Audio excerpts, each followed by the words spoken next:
What's up, gang? Pardon the heater noise, but it's a little chilly out. Ah, I forgot something. I'll be right back. I'm back. Forgot my pop. I've had a ton of people asking me where the videos are.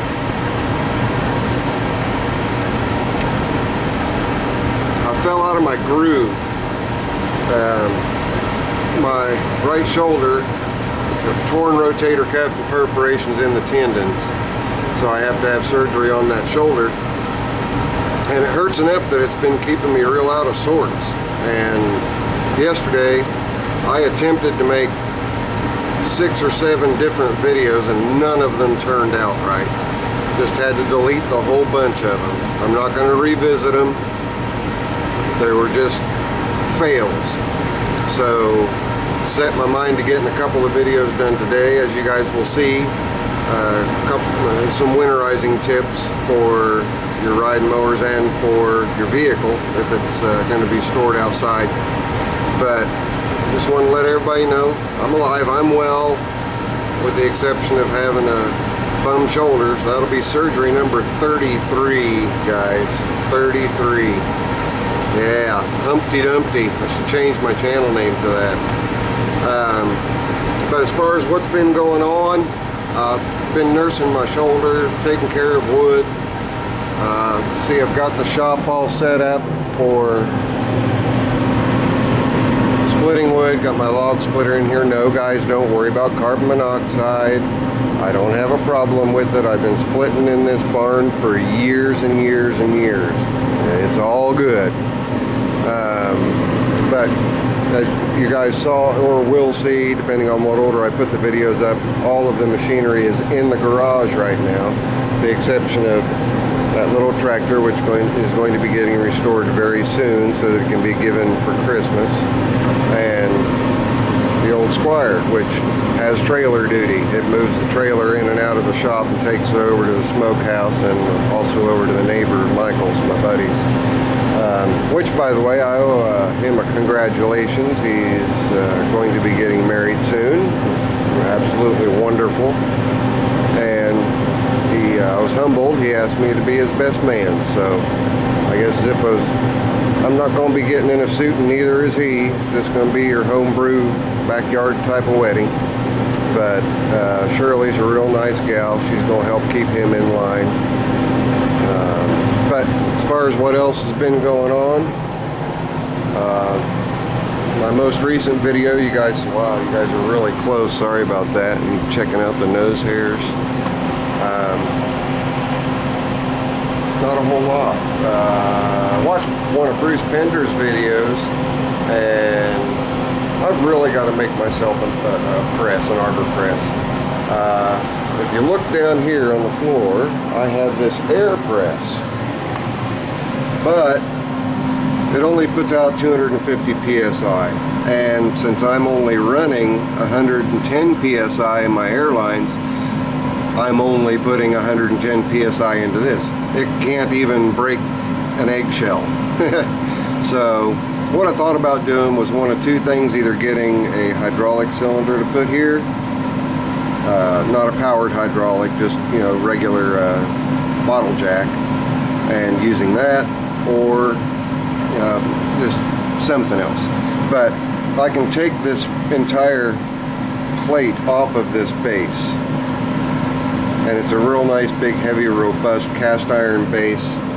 I can make a larger hole in it for pressing things through.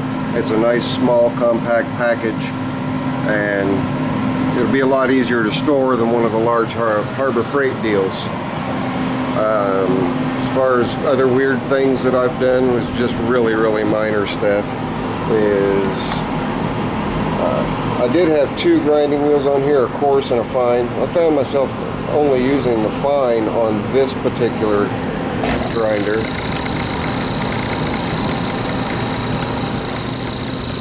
So a wire brush went on that side. Well, that timed that just right. If I'd have touched that a millisecond before, I'd have screwed up my finger. And of course I've got my little wire wheel right beside it. And then over here I had this wire brush Oops, this big wire brush was over here on this grinder, and the reason this grinder is not tucked back in the corner like it usually is because I just used it yesterday. But I really like this one too. Really quiet, does a fantastic job. Just a 1/4 horsepower, but decided to put the coarse wheel over here.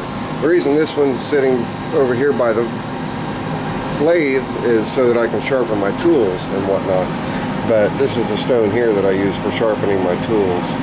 I need to get myself a wet bath over here so I can, a little cooling cup like I've got over on the other one.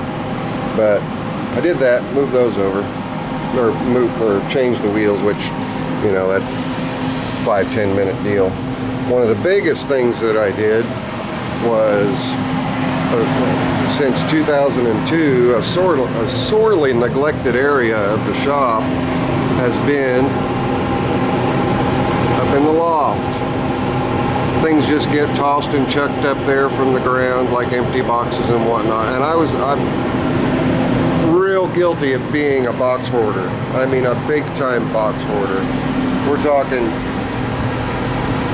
anything I got that came in a box, the box went up in the loft, or it goes up in the attic of the garage, or it goes up in the attic of the house. I probably have every box for everything that I've purchased over the course of the past 20 years. Wow, I take that back. Been in this house for 16 years. Past 16 years on the property. So I went up and cleaned everything out up there, tidied it all up. Looks real nice up there. As nice as a loft can look. And I burned all my boxes. No sense in keeping something when it's out of warranty, right? I had boxes up there from stuff that I've had for eons. It's kind of, I don't know, just one of those silly little things. Like for the camera you guys are watching, every camera that I own, that I have owned since 1996, I bought my first digital camera. I found the box to it up there in the loft. I apparently had moved some stuff from the house out here to make room out in the house. So. But anyway, I was a box hoarder. I mean, I hoard tools, but I mean, boxes, really? So had me a nice fire going yesterday to get rid of all the boxes. What else did I also took all of I redid the entire area up here. We can't see it really well, but everything up here, I went through and just kind of did things a little bit differently up there. But I took all of my bottle openers down, and let me get my really bright flashlight so you guys can see. Took all of my, I'll just show you. All of my bottle openers are now on their own dedicated board. That's a 8-foot long board, and there's just shy of 100 bottle openers up there. Sorry. Just shy of 100 bottle openers up there. Bottle openers, can openers, jar openers of all kinds. So I did get that accomplished. I've not really been working on a whole lot of anything major. Been splitting wood, got plenty of, I think I already mentioned, I got plenty of wood out there. And here's something, the old Squire is sitting about as close to the seat that it had when I got it as it has been since I got the old Squire back in 2006, 10 years ago. An old fishing seat. And the funny thing was, you know how fishing seats, they always have the spinny thing on the bottom of it so you can spin around. Well, that was still on it, mounted to the tractor seat pan. So you'd get on there to go somewhere and you're spinning. Just kind of comical. But that's now my log splitting seat. I stick a log down here, I put that seat down there, and this is my view sometimes for 7-8 hours a day. Sounds like a lot of fun, doesn't it? And then the trailer sits right here, and my buddy Michael. Sometimes this is my buddy Michael's view, and I'll stack the wood into the trailer. And we always take all the drop off, all the flash and everything, and it goes over there and just keeps us warm. Right now, being lazy, and I've got the Salamander going. And I've got the other Farm King over here, ready to rock and roll. When it gets really cold, I can plug both of them in, start both of them up, and warm the shop up in a really big hurry. Let's see. I'm trying to think about what else is new. I have to clean the saws off. If you look up here, that's all roof or fence slats from a farm, and that was what I started out using on the flooring. Well, then I graduated to becoming a little bit more intelligent, and that actually has 3/4 inch OSB up there from here to here. So this area I still need to get my pretty pink insulation, which I discovered I still had plenty of up in the shop, or up in the loft of the shop. Got to get these areas up here closed in because I lose an awful lot of heat just in the back here. But there was the eave of my roof, my ridge cap on the roof. Birds like to nest in it, so all of my saws are now covered in bird droppings slash nesting material slash who knows what else, just all over everything, because it all fell through the slats as I was up there cleaning stuff up. So I get to clean the saws.